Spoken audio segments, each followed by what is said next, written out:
We focus on history, culture, religion, art, social, and philosophy of Nusantara. Here, in the presence of Nusantara, we were made to be forgotten about the goodness of ourselves. Because negativity seems to be more interesting for us. Now, I'm Sutoyo Raharto and friends assist you to remind you, to awaken you that we still can find the gems of Nusantara. They are the great sights of Nusantara.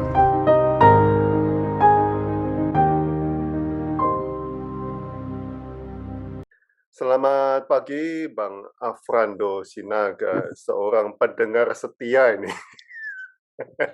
Selamat pagi, Kang. Tapi Anda juga banyak menulis nih, Bang. Iya.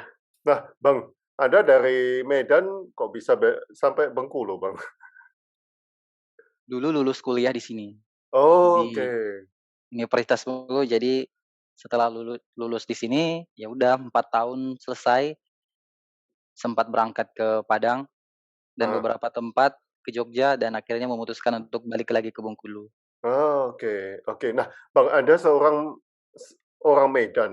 Anda merantau ke Bengkulu. Apa yang Anda rasakan di Bengkulu, Bang? Beda nggak sama Yang Medan? pasti sangat jauh 100%. Oh, jauh Yang banget. pertama itu, wah jauh banget. Dari budaya, makanan, tradisi itu benar-benar jauh. Pasti pertama sampai itu ada shock culture seperti itu.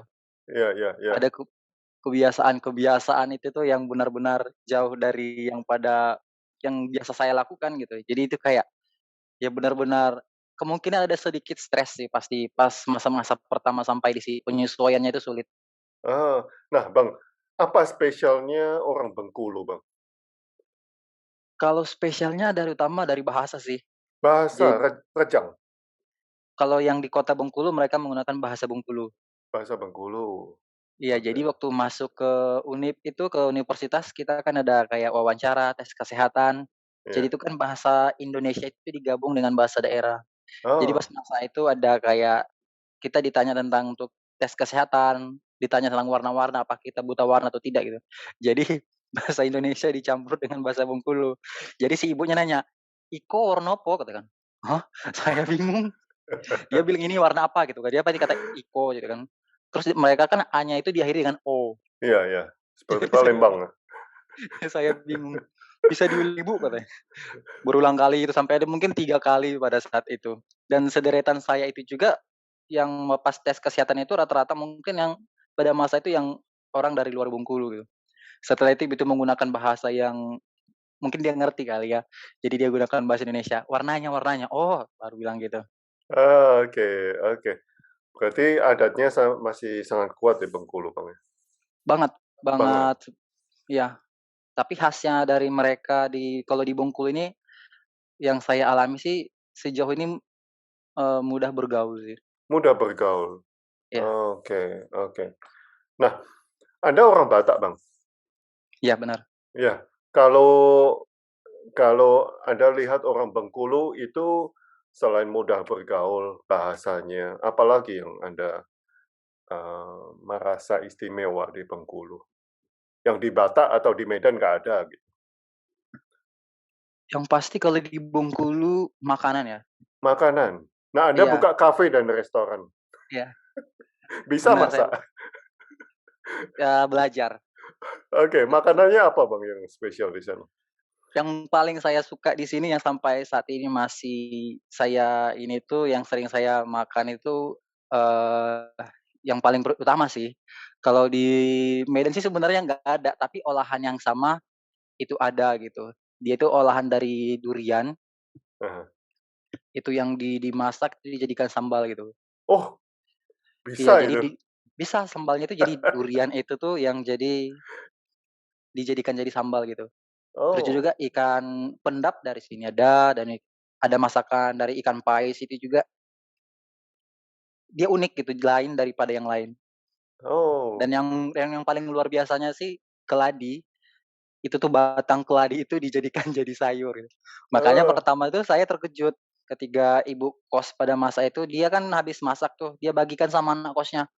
Dia bilang, "Ini sayur keladi," gitu, di khas Bengkulu. Ya saya terkejut. Maaf katanya kan kalau di Medan itu batang keladi ini bukan makanan ini kan gitu. Jadi makanan maaf kata itu bukan maksudnya apa, itu kan tuh kalau di Medan tuh ya orang dikasih makanan babi seperti itu. Jadi "Ini bisa dimakan," katanya. Saya tanya, "Keladinya yang mana, Bu?" Dia tunjuk di samping rumah. Oh, persis sama gitu. Itu kan gatal kalau kita kena getahnya aja gatal gitu. Ya pada heeh. akhirnya kami coba, ya memang enak gitu, sampai sekarang masih dimakan gitu. Oh. Itu yang nggak pernah kita pikirkan ada, ternyata bisa diolah gitu. Iya iya iya iya. Nah, Itu luar Bang, biasa. Anda sering naik gunung, Bang. Rasanya banyak gunung yang udah didaki. Gunung mana saja yang sudah didaki, Bang? Silahkan. Kalau gunung sama bukit, saya paling banyak mendaki bukit sebenarnya, kalau gunung baru 3. Oke. Ya di Medan sama di sini ada 2 dan itu semua menarik gitu. Ada kepuasan tersendiri ketika mendaki gunung. Oh, nggak ada kepuasan sendiri waktu mendaki gunung. Ya benar. Oke, saya puncak itu jauh, tapi nikmat di sana jauh melebihi segala lelah, Bang. Apa nikmatnya setelah tiba di puncak gunung, Bang? Silakan, Bang. Wow, itu tuh kadang kita kalau udah sampai di sana itu kehabis kata-kata sih gitu. Jadi seperti nggak ada kata-kata yang lain yang bisa kita pikirkan menggambarkan keindahan di sana gitu. Mhm. Jadi khususnya di Gunung Kaba itu tuh, ketika kita naik di tahap mungkin setelah 3 jam naik, kita ketemu seperti dia bukan kawah sih, tapi dia ada dataran dan kita bisa naik lagi ke atas lagi sekitar 1 jam lebih atau 1/2 jam lagi, di situ kita akan lihat kawahnya itu tuh, wah Tuhan itu tuh benar-benar kalau kita lihat dari perjalanan menuju ke atas itu memang ada kayak, waduh jauh jauh banget gitu, terus juga dia terjal dan juga medannya sangat sulit. Tapi ketika kita udah sampai di atas itu, kita berada di tempat yang paling tinggi gitu, khususnya di Bengkulu kan itu tempat yang paling tinggi dan kita melihat sekeliling itu tuh, wow, apa ya, nggak ada kata-kata yang mungkin pikirkan yang bisa menggambarkan semuanya itu karena terlalu prestisius gitu, karena bagus banget gitu. Sampai kadang kita kalau di puncak itu tuh, wah, nah kadang kita nangis gitu, saking, wow indah banget ya gitu. Benar-benar indah gitu, dari suasana, dan memang beda sih di atas gitu, kayak teduh, sunyi, Ya. senyap gitu, kayak ada wow gitu. Itu tuh benar-benar hawanya itu beda gitu, nikmat banget. Anda harus ajak saya ke Bukit Kaba ini. Wah, silakan datang Bang. Oke, selanjutnya nih, Bang. Oke, you will know till you were there. Di mana ini, Bang? Air terjunnya mantap sekali nih, Bang. Silakan. Ya, ini di Sumatera Utara, dia di Kabupaten Karo, dia di namanya air terjun Sipiso-Piso. Hmm. Oh, bukan Ini di Bengkulu. bukan, di Bengkulu ada banyak air terjun, Ya. ini bukan di Bengkulu. Mhm. Ini di Sumatera Utara sih, di Kabupaten Karo, di Sipiso-Piso. Oh, kalau dari Medan berapa lama, Bang? Ada sekitar 4 jam. 4 jam? Oke, Iya, dari tempat parkir naik ke sini berapa jam? kita malahan bukan naik gitu, Bang. Jadi kita itu turun ke bawah. Jadi kita berada di atas, kita katakanlah itu gunung atau bukit gitu kan, Iya. terus kita turun ke bawah. Dan itu Oh, turun ke bawah itu tuh kalau pernah lihat, apa ya, di Guangzhou, kalau Abang pernah iya, lihat itu ada memang dia seperti gunung bukit-bukit dan kita bisa turun ke bawah, ke lembah gitu.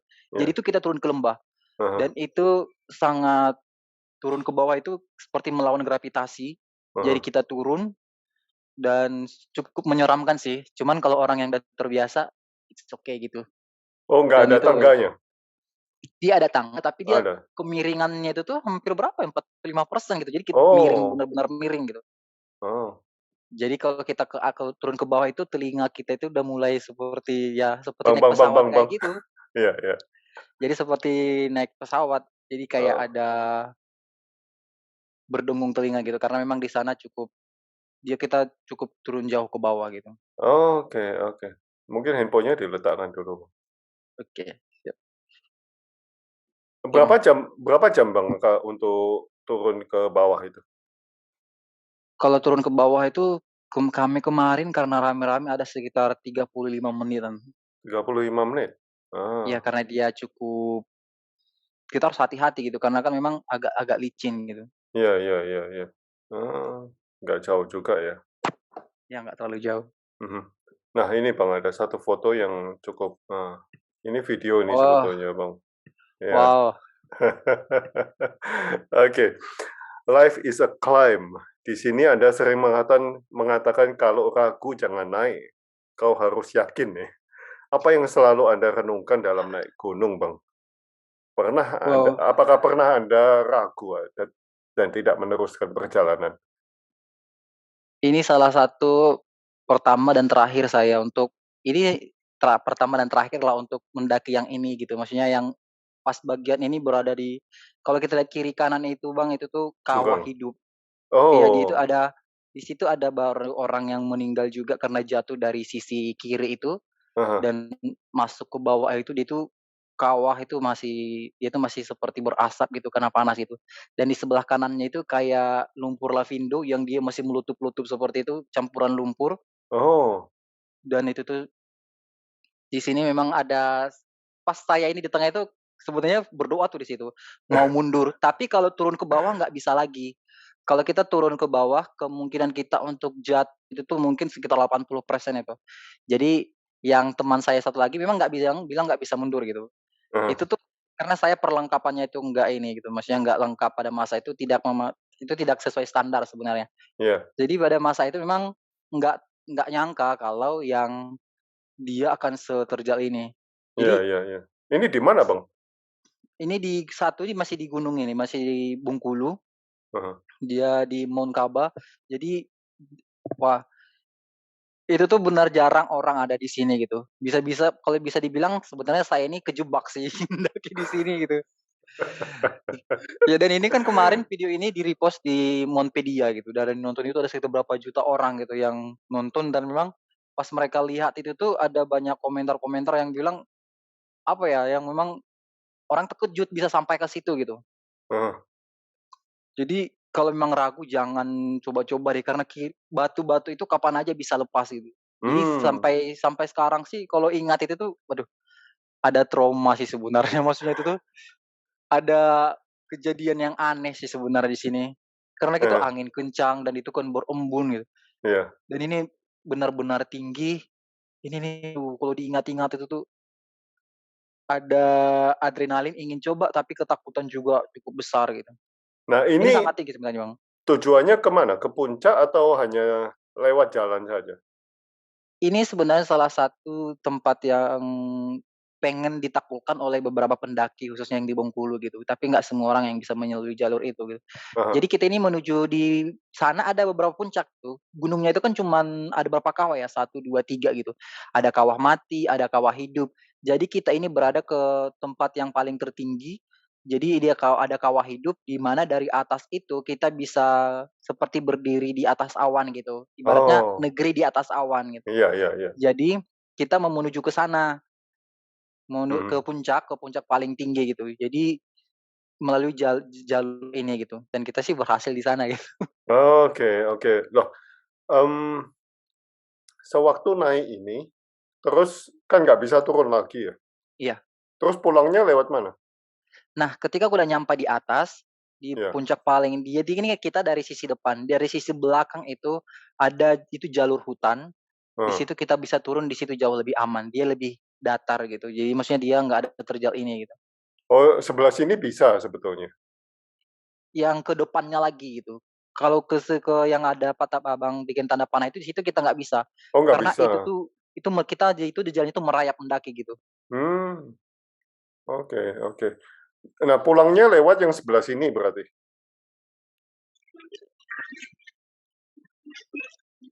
Bisa gitu. Pulangnya lewat sebelah sini berarti, Bang? Iya, ini masih naik ke atas lagi, Iya. baru dari atas di depan itu ada jalan yang untuk bisa pulang. Oh, wow wow. Nah, pernah Anda ragu dan tidak meneruskan perjalanan, Bang?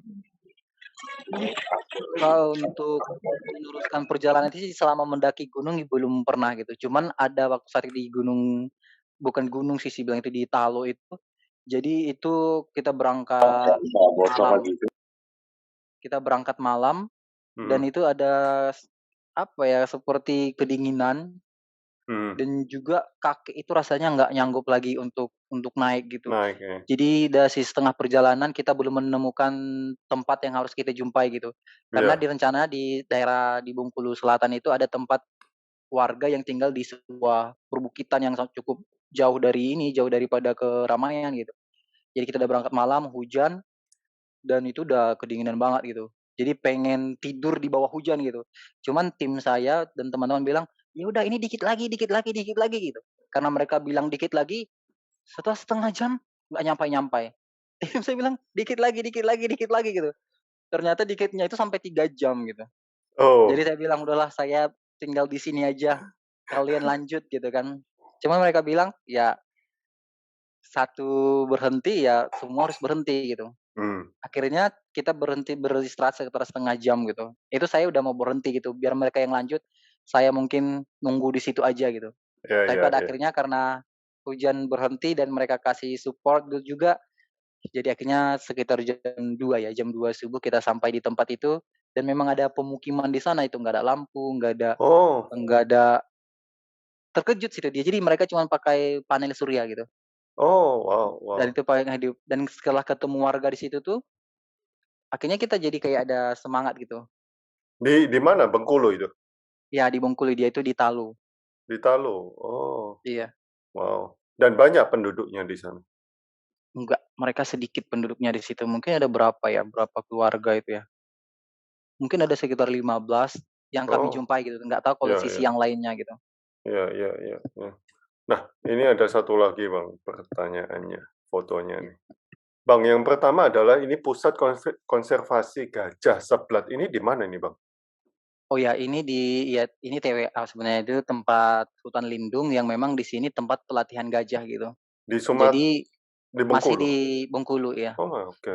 Jadi kemarin itu kami ada bersama teman-teman dari Genesis, dari teman-teman pecinta lingkungan hidup, ada juga wartawan Antara Hmm. yang khusus menangani bagian lingkungan hidup, karena kita sama-sama peduli sama lingkungan gitu. Jadi Iya iya. pada masa itu di situ ada perusahaan tambang batu bara yang sebenarnya akan merusak tempat konservasi di situ gitu. Jadi kita ke sana untuk melihat aktivitas gajah dan melihat beberapa kerusakan yang ada di sana gitu. Hmm. Jadi di tempatnya itu sama gitu, walaupun ini bukan gunung gitu, cuman tempatnya itu sebenarnya sangat-sangat bagus, indah banget lah gitu, teduh, sunyi, dan untuk menyendiri enak di sini gitu. Nah, Ada banyak gajah di sini. ada banyak gajah. Iya. Oke. Anda menulis dalam sepi terkadang malah kutemukan ketenangan sejenak jauh dari beban. Walau akhirnya semua kembali ke pangkuan untuk diemban. Nah, seberapa seringkah Anda perlu kembali ke dalam sepi, Bang? Silakan. Wow, kadang kalau ini memang sesuatu hal yang apa ya, sangat menarik juga sih berbicara tentang kehidupan yang sedang dijalanin gitu. Mhm. Jadi Senin kita buka kafe sampai kadang hari Minggu kita buka gitu. Semua tuntutan itu kadang nggak nyadar kalau kita udah stres gitu, kadang marah sendiri, kadang kesal sama diri sendiri gitu. Pagi buka, siang, malam gitu tutup. Jadi ada aktivitas yang setiap hari itu tuh penuh dengan satu tekanan gitu, apalagi kami juga menerima pesanan yang akan diantar gitu. Ketika pesanan yang satu datang, datang pesanan yang lain gitu. Jadi beban pekerjaan itu sebenarnya walaupun kita punya usaha sendiri itu tuh sangat mempengaruhi keadaan mental gitu. Jadi kadang butuh waktu untuk sendiri gitu. Kadang kalau malam itu tuh kalau kita nggak nyanggup sebenarnya itu aduh, kadang ada keinginan sama seperti mendaki ada keinginan untuk berhenti, ingin hidup normal aja deh gitu. Ya cuman yang namanya perjalanan kan butuh biaya gitu. Iya iya iya. Jadi kalau bilang seberapa sering, yang sering-sering amat sih. Ada masa-masa di mana saya selalu berharap tuh sekali sebulan saya bisa pergi ke tempat-tempat sunyi, tempat-tempat sepi gitu. Karena memang kalau kita sendiri itu ada waktu untuk satu refleksi, introspeksi diri, ada lebih menghargai diri sendiri dan menghormati diri sendiri gitu, ketika kita punya waktu untuk diri kita sendiri gitu. Jadi kayak Iya. di-charge kembali, punya kekuatan lagi dan lebih menyehatkan diri sih, Pak. Lebih menyehatkan diri. Iya, Iya. saya butuh untuk sehat gitu. Oke. Terima kasih Bang untuk sharing-nya nih. Iya, Bang. Kita harus coba di Bengkulu nih Bang. Iya, ini menarik ke sini. Iya, menarik sekali. Terima kasih Bang untuk waktunya, untuk Iya. sharing-nya. Iya, terima kasih Bang Afrando. Oke, Bang, makasih, Bang, untuk waktunya Apa juga. bahasa Bengkulunya terima kasih apa? Sama sih, terima kasih juga gitu. Terima kasih. Kalau Hah?